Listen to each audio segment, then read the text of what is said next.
Hello students, welcome to Mac Studies by C S Mayank Agarwal YouTube channel. आप सब लोगों का स्वागत है आज के इस सेशन में। I am C S Mayank Agarwal, a company secretary by qualification and teacher by passion as well as occupation. C S executive students के लिए अब सिर्फ 70 दिन बचा है दिसंबर 2025 के अटेम्प्ट के लिए। 10 अक्टूबर से 21 दिसंबर के बीच के अगर हम डेज कैलकुलेट करें तो हार्डली आपके पास अप्रॉक्सीमेटली 70 दिन का समय बचता है। बहुत सारे स्टूडेंट्स का मेरे पास मैसेज आता है कि सर 70 दिन ही बचे हैं, किस तरीके से हम करें, बहुत ज़्यादा घबराहट है। आज मैं एक ऐसा स्ट्रेटजी सेशन लेकर आया हूं जिसके थ्रू हर बच्चा, चाहे वो ग्रुप 1 दे रहा हो, चाहे वो ग्रुप 2 दे रहा हो या दोनों ग्रुप एक साथ दे रहा हो, उन सभी बच्चों के माइंड में जितने भी प्रकार के कन्फ्यूजन है, डर है, उन सब को मैं आज दूर करने के लिए ये सेशन लेकर आया हूँ। बस आपसे रिक्वेस्ट ये है कि जब आप इस सेशन को देख रहे होंगे तो आप कॉपी पेन लेकर बैठिएगा। बिल्कुल भी इस सेशन को हल्के में मत लीजिएगा कि भाई चाय पीते हुए लेटे लेटे देख रहे हैं आराम से, ठीक है, आधी चीज़ देख रहे हैं, आधी चीज़ समझ रहे हैं, आधी चीज़ स्किप कर रहे हैं। बिल्कुल नहीं। अगर आप ये वीडियो देख रहे हैं तो प्रॉपर कॉपी पेन लेकर बैठिए, अदरवाइज ये वीडियो मत देखिए, ठीक है। पास होना है तो ज़रूर देखिएगा। कौन कौन सी चीज़ें आज हम इस वीडियो में डिस्कस करने वाले हैं। सबसे पहले, कितने दिन बचे हैं, किस तरीके से आप उन दिनों को यूटिलाइज करेंगे। दूसरा, ग्रुप वाइज किस तरीके से आप अपने डेज एलोकेट करेंगे जिससे कि आपके ग्रुप्स क्लियर हो जाए एग्रीगेट के माध्यम से, इंडिविजुअली भी। तीसरा, जब आप पढ़ाई कर रहे हैं तो कौन कौन से सब्जेक्ट को साथ में पढ़ना चाहिए, हालांकि ये पर्सन टू पर्सन डिफर करता है, उसके बारे में मैं बात करूंगा। चौथा, क्या करना चाहिए आप लोगों को, किन किन एक्टिविटीज़ पे ध्यान देना चाहिए। इसके अलावा कौन कौन सी ऐसी एरियाज़ हैं जिस पे आपको ज़्यादा फोकस करना है, किन पे आपको कम फोकस करना है, क्योंकि सिर्फ 70 दिन का समय है बेटा। अगर आप सारी चीज़ों पे इक्वली ध्यान देंगे तो आपको कुछ भी हासिल नहीं होगा, इसलिए की फोकस एरियाज भी मैं आपको बताऊंगा। और लास्ट है कि कब क्या स्टार्ट करना चाहिए, ठीक है। तो अंत तक देखते रहिएगा इस वीडियो को, बहुत इंपॉर्टेंट बातें मैं आज डिस्कस करने वाला हूं। ज़्यादा समय नहीं लूँगा आप लोगों का क्योंकि एग्ज़ाम सर पे है, तो बस इतना ध्यान रखिएगा, कॉपी पेन लेकर बैठिएगा, आपका समय कम लगे, इस वजह से मैंने ऑलरेडी सारी चीज़ें लिख दी है, ठीक है। चलिए, सबसे पहला एक और बात मैं आपसे कहना चाहूँगा कि जिन भी बच्चों को मुझसे डायरेक्ट कांटेक्ट करना है वो टेलीग्राम के माध्यम से मुझे डायरेक्ट कांटेक्ट कर सकते हैं। ये मेरा टेलीग्राम आईडी है, आप इसमें मुझे मैसेज कर सकते हैं। मेरा टेलीग्राम ग्रुप का लिंक भी डिस्क्रिप्शन बॉक्स में दिया है, वहाँ से आप फ्री PDF डाउनलोड कर सकते हैं। अब बात करते हैं कितने दिन बचे हैं और उन्हें कैसे यूटिलाइज करना है। सबसे पहला तो यहाँ पर मैंने आप लोगों को ग्रुप वाइज बताया हुआ है, ध्यान से सुनिएगा। सबसे पहले अगर हम बात करें टोटल नंबर ऑफ डेज की तो अप्रॉक्सीमेटली 70 दिन का समय हमारे पास है बेटा। इन 70 दिनों में हम 7 सब्जेक्ट्स कवर करेंगे, जिसमें से 4 सब्जेक्ट ग्रुप 1 के हैं, 3 सब्जेक्ट ग्रुप 2 के हैं। अब अगर कोई बच्चा सिर्फ और सिर्फ ग्रुप 1 दे रहा है तो उसके पास टोटल 4 सब्जेक्ट्स है, 70 दिन का समय है, मतलब हर एक सब्जेक्ट को वो अप्रॉक्सीमेटली 15 दिन दे सकता है, ठीक है। 15 दिन अप्रॉक्सीमेटली वो दे सकता है एक सब्जेक्ट को। ग्रुप 2 की अगर हम बात करें तो उनके पास सिर्फ 3 ही सब्जेक्ट्स हैं, तो वो बच्चे 70 दिनों में हर एक सब्जेक्ट को 20 दिन दे सकते हैं अप्रॉक्सीमेटली, इंक्लूडिंग रिवीजन। और तीसरा है, दोनों ग्रुप जो बच्चे दे रहे हैं उन लोगों के पास 70 दिन है, 7 सब्जेक्ट्स हैं और एक सब्जेक्ट के लिए उनके पास मात्र 10 दिन का समय है एग्जैक्ट। बाकी लोगों के पास अप्रॉक्सीमेटली है 15 और 20 दिन। दोनों ग्रुप देने वालों के पास सिर्फ 10 दिन का समय है एक सब्जेक्ट को कवर करने के लिए। तो ये हो गई बात कितने दिन बचे हैं। दूसरा, कैसे यूटिलाइज करना है, ध्यान से समझिएगा। देखिए, अगर मैं बात करूं 7 सब्जेक्ट्स की, है ना, तो approximately on an average her subject में आपको 20 चैप्टर मिलेंगे, किसी में कम किसी में ज़्यादा। जैसे जैसे JIGL में सिर्फ 14 चैप्टर है, CAFM और टैक्स में मेरे ख्याल से 20 चैप्टर्स हैं, SBI LL में भी 20 चैप्टर्स हैं। तो इसका मतलब मैं अगर मान के चलूँ कि on an average her subject में आपको टोटल 20 चैप्टर मिलेंगे। अगर आप ग्रुप 1 की बात करें तो अगर कोई बच्चा सिर्फ ग्रुप 1 दे रहा है तो उसके पास टोटल 4 सब्जेक्ट्स हैं, 20 चैप्टर एक सब्जेक्ट में, तो टोटल 80 चैप्टर हुए।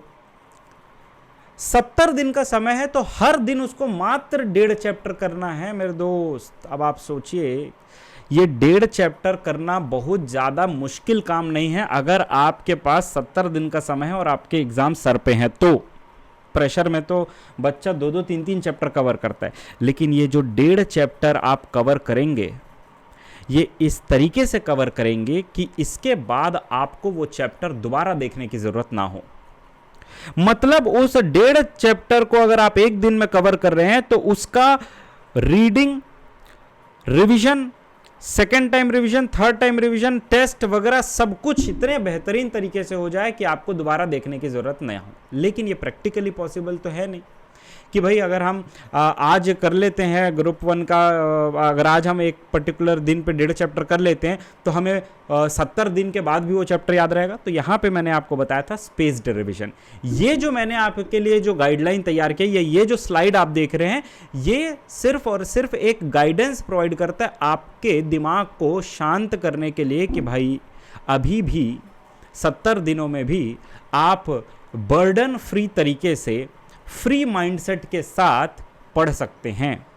तो आपको 1.5 दिन में एक चैप्टर कवर करना है मात्र। रिवीजन कैसे करना है, रिवीजन के लिए कितना समय देना पड़ेगा, कब से कब आपको रिवीजन करना है, ये मैं आगे इस वीडियो में डिस्कस करूंगा। ठीक है, तो 80 चैप्टर, 70 दिन, 1.5 चैप्टर पर डे। अगर कोई बच्चा सिर्फ ग्रुप 2 दे रहा है तो उसके पास टोटल 3 सब्जेक्ट है, हर एक सब्जेक्ट में 20 चैप्टर्स, 3 सब्जेक्ट्स 20 चैप्टर्स, टोटल हो गए 60 चैप्टर। 70 दिन का समय है, हर दिन अप्रॉक्सीमेटली उसको एक चैप्टर ही कवर करना है। ठीक। तीसरा आता है बोथ ग्रुप जो बच्चे दे रहे हैं, इनको थोड़ी ज़्यादा मेहनत करनी पड़ेगी बेटा, क्योंकि दोनों ग्रुप है तो दोनों ग्रुप के हिसाब से ही मेहनत करनी पड़ेगी। 7 सब्जेक्ट है, 20 चैप्टर है एक सब्जेक्ट में, तो टोटल होगा 140 चैप्टर। 70 दिन का समय है आपके पास, मतलब हर दिन आपको 2 चैप्टर कम से कम कवर करने हैं। ये हो गया रफली एक ब्रॉड स्ट्रेटजी। ठीक है, अब इस 70 दिनों में आपको क्या क्या चीज़ें करनी है वो भी हम आगे डिस्कस करेंगे। ठीक है, अब बात कर लेते हैं ग्रुप वाइज डे किस तरीके से आप एलोकेट करो। यहां से जो अगले 2 स्लाइड है इसमें मैं बात करूंगा जो बच्चे दोनों ग्रुप दे रहे हैं उन लोगों के लिए। ठीक है, जो बच्चे दोनों ग्रुप एक साथ दे रहे हैं उन लोगों के लिए मैं आपको एक ही एडवाइस करूंगा बेटा, कि जितने भी बच्चे दोनों ग्रुप का डिसीजन लिए हैं, जितने भी बच्चे दोनों ग्रुप एक साथ करने का सोच रहे हैं, उन लोगों को दोनों में से कोई एक ग्रुप सबसे पहले बहुत अच्छी तरीके से कवर करना है। जब आपको ऐसा लगे कि मेरी एक ग्रुप की प्रिपरेशन इतनी ज्यादा स्ट्रांग हो चुकी है कि इस ग्रुप को क्लियर करने से कोई भी नहीं रोक सकता है, इस ग्रुप के जितने भी सब्जेक्ट्स है उससे जो भी क्वेश्चन पूछ ले, कैसा भी पेपर आ जाए, इजी आ जाए, मॉडरेट आ जाए, डिफिकल्ट आ जाए, मैं क्लियर कर लूंगा, तभी वो दूसरे ग्रुप में शिफ्ट हो। तो पहले आपको कोई भी आप ग्रुप लो, चाहे ग्रुप 1 आप पहले लो, चाहे ग्रुप 2 आप पहले लो, आपको उसे पहले 100% कंप्लीट करना है। और जब मैं 100% कंप्लीशन की बात करूं तो उसे आपको लेक्चर भी कंप्लीट करना है, उसके आपको रिवीजन भी करने हैं कंप्लीट, और उसके आपको टेस्ट भी देने हैं। जब आपका लेक्चर, सेल्फ स्टडी, रिवीजन और टेस्ट, ये चारों चीज़ें एकदम अच्छे से हो जाए, तब आप दूसरे ग्रुप में शिफ्ट होंगे और सेम प्रोसेस वहां पे भी करना है, और तब जाके आपका दोनों ग्रुप बिल्कुल अच्छी तरीके से हो जाएगा। If you try selling in 2 boats together, you will end up sinking in the sea and you will not be able to clear any of the group. ये फैक्ट है बेटा, मैं आपको झूठी दिलासा देने के लिए नहीं आया हूं, मैं आपको मोटिवेट करने के लिए नहीं आया हूं, मैं आपको रियलिटी चेक कराने के लिए आया हूं। लेकिन मेरा मकसद ये भी है कि कोई बच्चा मेरे वीडियो को देख के डीमोटिवेट ना हो जाए, आपको रियलिटी चेक कराने के लिए आया। मैं सिर्फ आपसे इतना कह रहा हूं कि जब भी आप दोनों ग्रुप की प्रिपरेशन साथ में करेंगे तो आपको बस इतना ध्यान रखना है कि कोई भी एक ग्रुप को आप इतना स्ट्रांग कर लो तो दूसरे ग्रुप के लिए आपके पास फ्री माइंड होगा। नहीं तो बच्चा क्या करता है, कुछ सब्जेक्ट ग्रुप 1 के अच्छे से कर लेता है, कुछ सब्जेक्ट ग्रुप 2 के अच्छे से कर लेता है, और फिर उसका एग्रीगेट रुक जाता है, या इंडिविजुअली एक पर्टिकुलर सब्जेक्ट रुक जाता है। उससे ज्यादा पेनफुल चीज कुछ नहीं होता है बेटा। तो अगर ग्रुप 1 की बात करूं तो ग्रुप 1 को आप 40 दिन दे सकते हो क्योंकि 4 सब्जेक्ट्स है उसमें। ग्रुप 2 में 3 सब्जेक्ट है तो आप उसको 30 दिन दे सकते हो। हालांकि ये स्टूडेंट टू स्टूडेंट वेरी करता है, किसी का CAFM वीक होगा तो वो ज़्यादा समय देगा CAFM को, किसी का टैक्स वीक होगा तो टैक्स को ज़्यादा समय देगा, किसी का कोई और सब्जेक्ट वीक होगा तो उसको ज़्यादा समय देगा। मैं ब्रॉड फ्रेमवर्क तैयार करके आपको बता रहा हूँ, जनरल बातें मैं बता रहा हूँ कि ग्रुप 1 को आप 40 दिन का समय दो, ग्रुप 2 को आप 30 दिन का समय दो, लेकिन एक पर्टिकुलर ग्रुप को जब तक आप 100% कंप्लीट ना कर लो दूसरे ग्रुप पे शिफ्ट मत होना। क्लियर है यहां तक? तो आगे बढ़ते हैं। इसके बाद हम बात करेंगे नेक्स्ट सब्जेक्ट कॉम्बिनेशन की। देखिए कोई भी बच्चा अगर ये सोच रहा है ना कि सर ने बताया है कि एक सब्जेक्ट को 20 दिन देना है अगर ग्रुप 2 का बस तैयारी कर रहे हैं, एक सब्जेक्ट को हम 15 दिन देना है अगर ग्रुप 1 की तैयारी कर रहे हैं, और एक सब्जेक्ट को हमको सिर्फ 10 दिन का समय देना है अगर हम दोनों ग्रुप तैयार कर रहे हैं। तो एक काम करता हूं, मैं पहले पूरा 10 दिन या 15 दिन या 20 दिन सिर्फ एक सब्जेक्ट पढ़ता हूं, बस इसके अलावा मुझे कुछ नहीं देखना है। बेटा आप ये मान के चलिए कि आपको उस सब्जेक्ट से इतनी नफरत हो जाएगी, आप इतना ज़्यादा बोर हो जाओगे कि दोबारा उस सब्जेक्ट को ना पढ़ोगे ना बाकी के सब्जेक्ट को पढ़ोगे। इसीलिए याद रखिएगा, एट अ टाइम आपको कम से कम 2 सब्जेक्ट को चूज करना है, कम से कम 2 सब्जेक्ट को, और मैक्स टू मैक्स 2.5 सब्जेक्ट को। ये 2.5 सब्जेक्ट क्या है मैं आगे बताता हूं। क्या कॉम्बिनेशन आप चूज कर सकते हो, ये मेरा पर्सनल ओपिनियन है, स्टूडेंट टू स्टूडेंट डिफर कर सकता है। आपकी पसंद और आपकी कमजोरी क्या है उसके हिसाब से आप कॉम्बिनेशन तय कर सकते हो, ये मेरा ओपिनियन है। अगर ग्रुप 1 की मैं बात करूं बेटा, तो जैसा मैंने आपसे कहा कि ग्रुप 1 किसी भी एक ग्रुप को आप पहले पूरे तैयार कीजिए। तो ग्रुप 1 में टोटल 4 सब्जेक्ट्स हैं। जब आप JIGL पढ़ रहे हैं तो साथ साथ CAFM पढ़ सकते हैं। तो JIGL प्लस CAFM का कॉम्बिनेशन 20 दिन आप मन लगा के पूरा JIGL और CAFM कवर कीजिए, ठीक है। Lecture, self study, revision, test. इसके बाद आप कंपनी लॉ और SBILL कर सकते हैं। चूंकि SBILL कंपनी लॉ से काफी हद तक रिलेटेड है। दूसरी बात, चूंकि SBILL इजी है और छोटा है, नंबर ऑफ चैप्टर ज्यादा हैं, but as compare to other subjects it is quite easy. तो उसके साथ साथ आप CAFM को भी अल्टरनेट डेज पे कर सकते हैं, क्योंकि CAFM एक ऐसा सब्जेक्ट है CS के बच्चों के लिए जो दर्दनाक होता है, क्योंकि बच्चे न्यूमेरिकल से भागते हैं, इसीलिए तो CS में आते हैं ज़्यादातर बच्चे। इसीलिए मैं कहता हूं कि CAFM को बिल्कुल लाइटली मत लेना। ऐसे भी बच्चे मैंने देखे हैं जिनका एक एक डिजिट में नंबर आया है, एक एक डिजिट में 100 नंबर में से 10 नंबर, 100 नंबर में से 8 नंबर, 9 नंबर, 6 नंबर, 5 नंबर वाले भी बच्चे हैं। तो बेटा बिल्कुल भी CAFM को हल्के में मत लीजिएगा मेरे दोस्त। इसीलिए ये कॉम्बिनेशन आप अपना सकते हैं, JIGL प्लस CAFM और कंपनी लॉ प्लस SBILL। अगर आप एक दिन में एक साथ 3 सब्जेक्ट कवर करते हैं, आपको कुछ भी नहीं मिलेगा, पूरा दिमाग की खिचड़ी हो जाएगी। इसीलिए एक सब्जेक्ट एक दिन में आप मैक्स टू मैक्स 2 सब्जेक्ट कीजिए। आप ऐसा भी कर सकते हैं कि JIGL प्लस CAFM और कंपनी लॉ और SBILL को आप अल्टरनेट चला सकते हैं। यह आपकी मर्जी है, आपकी इच्छा है। हर एक बच्चे के पढ़ने का तरीका अलग होता है, हर एक बच्चे की स्ट्रेटजी अलग होती है, ठीक है। ये जनरल गाइडेंस। ग्रुप 2 की अगर हम बात करें तो देखिए 3 ही सब्जेक्ट है, इसमें टैक्स काफ़ी ज़्यादा वास्ट है। तो आप ये कर सकते हैं कि ECIPL प्लस टैक्स और CIMSL plus tax alternate days में आप उसको पढ़ सकते हैं, ठीक है। डेली बेसिस पे टैक्स और CAFM को पढ़ना ज़रूरी है, ये मेरी एडवाइस है, क्योंकि यही 2 सब्जेक्ट है जो बच्चों को ले डूबते हैं। बाकी JIGL, company law, SBILL, CMSL तो बच्चा निकाल लेता है ECIPL के साथ, ठीक है। आई होप यहाँ तक क्लियर है कि किस किस कॉम्बिनेशंस को आपको पढ़ना है। अब सवाल उठता है कि सर क्या करना है और कब करना है। तो देखिए, सबसे पहले अगर मैं लेक्चर्स की बात करूं तो जिन बच्चों का लेक्चर अभी भी पेंडिंग है, बेटा किसी भी हालत में 31 अक्टूबर 2025 तक आप अपने सारे लेक्चर्स कंप्लीट कर लो।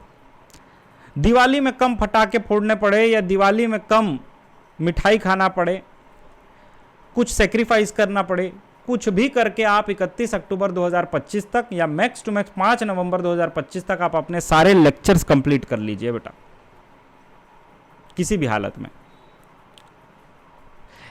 जिन बच्चों का लेक्चर ऑलरेडी कंप्लीट हो चुका है, वेल डन, बहुत आप अच्छे स्टेज पे हैं। जिन लोगों का नहीं कंप्लीट हुआ उन लोगों को घबराने की ज़रूरत नहीं है। अभी भी आपके पास 20 दिन का समय है। दिवाली में क्या करना है ये भी मैं लास्ट में थोड़ा सा आपको बता दूंगा। तो आप ये मान के चलिए कि 31 अक्टूबर 2025 तक आपको सारे लेक्चर्स कंप्लीट कर लेने हैं। 5 नवंबर मैक्स टू मैक्स आप खींच सकते हैं उसको। रिवीजन की अगर हम बात करें तो लेक्चर कंप्लीट करने के बाद आपके पास रिवीजन के लिए लगभग 50 दिन का समय बचता है। ठीक है, 50 दिन का आपके पास समय बचता है। इसमें आपको टोटल 3 रिवीजन करने हैं बेटा। अब हो सकता है किसी बच्चे का एक बार में रिवीजन करके ही बहुत अच्छे से एग्जाम हो जाए, कोई दिक्कत नहीं है, आप वैसा भी कर सकते हैं। लेकिन जनरली कम से कम 3 रिवीजन जरूरी होता है। तो पहला रिवीजन आप 30 डेज में कवर कीजिए। जब आप पहला रिवीजन कर रहे होंगे तो आपका दिमाग थोड़ा ज़्यादा समय लेगा चीज़ों को रिकॉल करने में और उसको दिमाग में बिठाने में। 30 दिन में आप सारे चैप्टर्स को रिवाइज कर लीजिए, सारे सब्जेक्ट्स को रिवाइज कर लीजिए। इसके बाद अगला 15 दिन जो होगा ना, उस अगला जो रिवीजन होगा, सेकेंड रिवीजन में आपको कम समय लगेगा as compare to first revision, आपको कम समय लगेगा।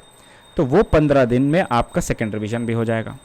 और लास्ट के जो 5 दिन बचेंगे ना बेटा, लास्ट के 5 दिन, इसमें आपको एक दिन में एक सब्जेक्ट कवर करना है या 1.5 सब्जेक्ट कवर करना है अगर आप दोनों ग्रुप साथ में दे रहे हो तो।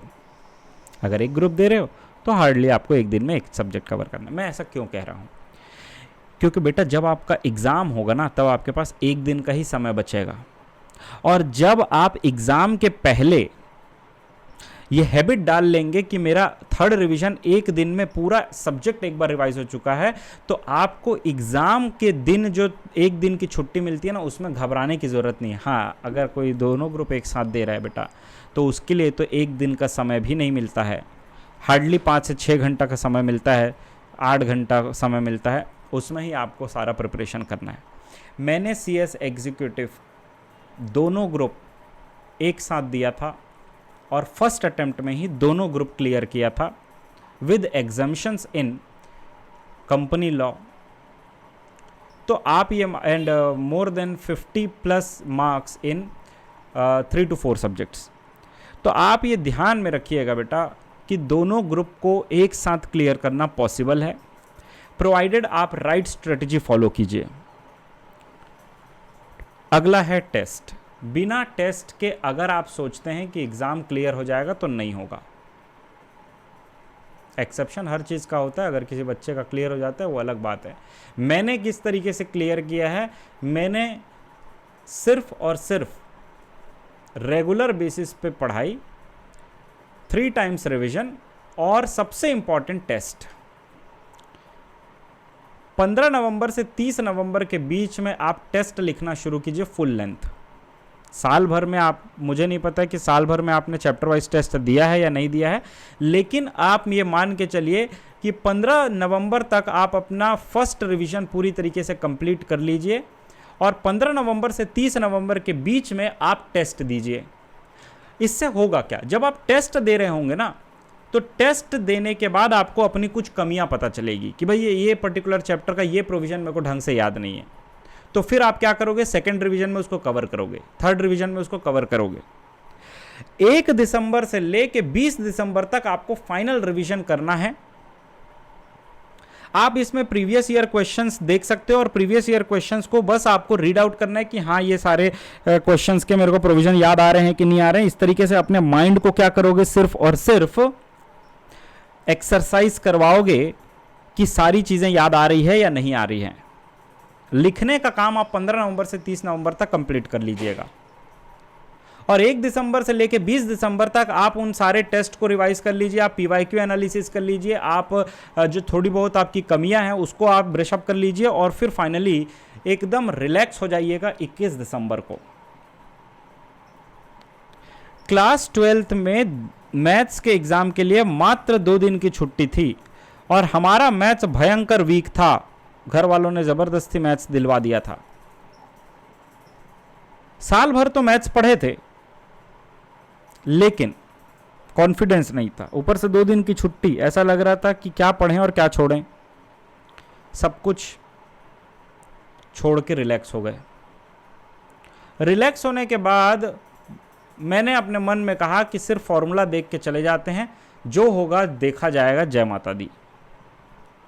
मैथ्स के एग्ज़ाम की बात कर रहा हूँ। आप यकीन नहीं करेंगे कि माइंड इतना रिलैक्स हो गया कि जो होगा देखा जाएगा, नहीं पढ़ना है 2 दिन में, बस अपने को जो फॉर्मूला थोड़ा बहुत है वो देख लेना है, जो साल भर में पढ़े हैं उसको एक बार ऊपर ऊपर से देख रहे हैं। प्रेशर इतना था कि वो भी दिमाग में नहीं घुस रहा था, कॉपी बंद की और सो गए। जैसे ही क्वेश्चन पेपर हाथ में आया, पहला क्वेश्चन मैंने सॉल्व किया, पहले क्वेश्चन का आंसर आ गया। कॉन्फिडेंस और मोरल इतना ज़्यादा बूस्ट हो गया कि हर क्वेश्चन बनने लगा, इतना स्मूथली पेपर चला गया कि 100 में 78 आ गया। जहां पास होने के लाले पड़े थे, लग रहा था कि पास नहीं हो पाएंगे, वहां पे सिर्फ और सिर्फ रिलैक्स्ड माइंड होने की वजह से पूरा का पूरा पेपर बन गया। 100 मार्क्स का पेपर अटेम्प्ट किया, 90 मार्क्स का पेपर अटेम्प्ट किया, 78 मार्क्स आए, मात्र 12 नंबर कहीं ना कहीं कट गए। यह है पावर ऑफ काम माइंड, रिलैक्स्ड माइंड। तो 21 दिसंबर को जितना हो सके रिलैक्स रहिएगा, ठीक है। आई होप यहाँ तक चीज़ें आपको क्लियर है। नेक्स्ट है की फोकस एरिया। देखिए, जैसा मैंने कहा 70 दिन का समय है, आपको हर एक चीज़ पे फोकस नहीं करना है। स्ट्रेटजी बता रहा हूँ, बहुत काम की आएगी, ध्यान रखिएगा। हालांकि ये स्ट्रेटजी मैं बच्चों को शुरू में ही बता देता हूँ जब मैं सब्जेक्ट पढ़ा रहा होता हूँ, फुल लेक्चर ले रहा होता हूँ। देखिए बेटा, हर JIGL को अगर आप छोड़ दें तो JIGL के अलावा बाकी 6 सब्जेक्ट में पार्ट ए और पार्ट बी है। पार्ट बी लगभग 40 नंबर है और पार्ट ए 60 नंबर है। इसमें ICSI बिल्कुल छेड़छाड़ नहीं करता है। पार्ट बी से वो 40 का देता है, पार्ट ए से वो 60 का ही देता है। तो आपका टारगेट ये होना चाहिए कि हर एक सब्जेक्ट का SBILL, company law, CAFM, tax, ECIPL और CMSL का पार्ट बी इतने अच्छे से कर लो, इतने अच्छे से कर लो कि उससे कोई भी टॉपिक आ जाए, कोई भी क्वेश्चन आ जाए, आपसे बन जाए। नंबर ऑफ चैप्टर्स कम है और कंपेरेटिवली ज्यादा मार्क्स है। पर चैप्टर के हिसाब से अगर मार्क्स देखा जाए तो मार्क्स ज्यादा है, नंबर ऑफ चैप्टर्स कम है। तो बेटा फोकस आप ज्यादातर पार्ट बी पे कीजिए। पार्ट ए को कवर करने के लिए क्या स्ट्रेटेजी है? तो हर एक पार्ट ए में कुछ चैप्टर्स ऐसे हैं जिनका वेटेज हमेशा से हाई रहा है। उन चैप्टर्स पे आपको ज़्यादा फोकस करना है, उनको ज़्यादा से ज़्यादा रिवाइज करना है। जिन चैप्टर्स का वेटेज थोड़ा कम है, आप उनके PYQs को देख सकते हैं और PYQ के माध्यम से ये देख सकते हैं कि कौन सा ज़्यादातर टॉपिक से क्वेश्चन कवर किया गया है और उसको आप फिर फोकस कर सकते हैं। इसमें ज़्यादा चैप्टर्स हैं और कम मार्क्स है कंपेरिजन में, कंपेरेटिवली अगर नंबर ऑफ चैप्टर देखा जाए तो स्ट्रेटजी यही है कि पार्ट बी पे आप ज़्यादा फोकस करो, पार्ट ए पे आप कम फोकस करो, और पार्ट ए में आप हाई वेटेज चैप्टर्स पे आप फोकस करो। JIGL की क्या स्ट्रेटजी है ये मैंने पूरा डिटेल में डिस्कस किया है, कंप्लीट स्ट्रेटजी ऑफ JIGL में, जिसका लिंक मैंने डिस्क्रिप्शन बॉक्स में आपको दे दिया है। JIGL के लिए कंप्लीट स्ट्रेटजी आप देख लीजिएगा। रिवीजन सीरीज उसका चल ही रहा है। पहला चैप्टर हम लोगों ने कवर कर लिया है। कॉन्स्टिट्यूशन ऑफ इंडिया बहुत जल्द आ जाएगा, ठीक है। थोड़ा समय उसमें लग रहा है क्योंकि बड़ा चैप्टर्स है रिकॉर्ड करने में, तो मैं इस तरीके से उसको कवर कर रहा हूं कि आपका समय भी कम लगे और हम कॉन्स्टिट्यूशन ऑफ इंडिया के सारी चीज़ें भी कवर कर सकें, ठीक है। तो ये ध्यान रखिएगा। अगला है चैप्टर वाइज वेटेज। अभी मैंने बोला ना पार्ट ए के सर हाई वेटेज वाले चैप्टर्स को ज़्यादा फोकस कीजिए। तो बेटा ये जानने के लिए अगली वीडियो का इंतज़ार कीजिएगा। बीच बीच में वीकली या हर थोड़े दिन में एक स्ट्रेटजी सेशन में लेकर आते रहूँगा, ताकि बच्चा पढ़ पढ़ के जब बहुत ज़्यादा फेडअप हो जाए तो उसके लिए एक छोटा सा स्ट्रेटजी या मोटिवेशन सेशन में लाऊंगा। इतना लंबा तो नहीं होगा, छोटा ही सेशन होगा अगले जो भी हम लेंगे। तो आप ये मान कीजिए कि अगला वीडियो हम चैप्टर वाइज वेटेज पे लाएंगे हर एक सब्जेक्ट का, ठीक है, 7 सब्जेक्ट का। तो चैप्टर वाइज वेटेज आप उसको देखिएगा अगले वीडियो में, ठीक है। तो मिलेंगे अगली क्लास में बेटा। Till then bye bye, thank you so much, बहुत बहुत धन्यवाद। अगले वीडियो के लिए आप Max Studies by CS Mayank Agarwal YouTube channel को सब्सक्राइब कर लीजिए। सारे वीडियोज़ अगर आपको हेल्पफुल लगते हैं आप इस चैनल को शेयर कीजिए और लाइक और कमेंट ज़रूर कीजिएगा बेटा। हर एक बच्चे का जो कमेंट आता है मेरे वीडियोस पे, उन्हीं के बेसिस पे ये वीडियोस आ रहे हैं। आप देख सकते हैं कि कल एक बच्चे का जो कमेंट आया था कि सर और क्वेश्चंस प्रैक्टिस कराइए आंसर राइटिंग का, उसके बेसिस पे कल मैंने वीडियो जारी कर दिया था। आज एक और बच्चे का कमेंट आया है कि सर केस लॉ का कंपाइलेशन ले आइए, बहुत जल्द वो वीडियो आएगा। इसलिए मैं कहता हूँ आपका कमेंट सिर्फ कमेंट नहीं है, आपका आदेश है, जिसे मैं आपके लिए प्रस्तुत करूँगा अगली वीडियो में। इसलिए बेटा कमेंट ज़रूर कीजिएगा। मेरा मकसद है कि आप CS एग्जीक्यूटिव एक बार में क्लियर कर लें, क्योंकि ये लूप है बेटा, एक बार अटके तो अटकते ही चले जाओगे। इसलिए मैक्स स्टडीज़ को फॉलो कर लीजिए। मिलेंगे अगले वीडियो में। Till then bye bye, thank you so much, धन्यवाद।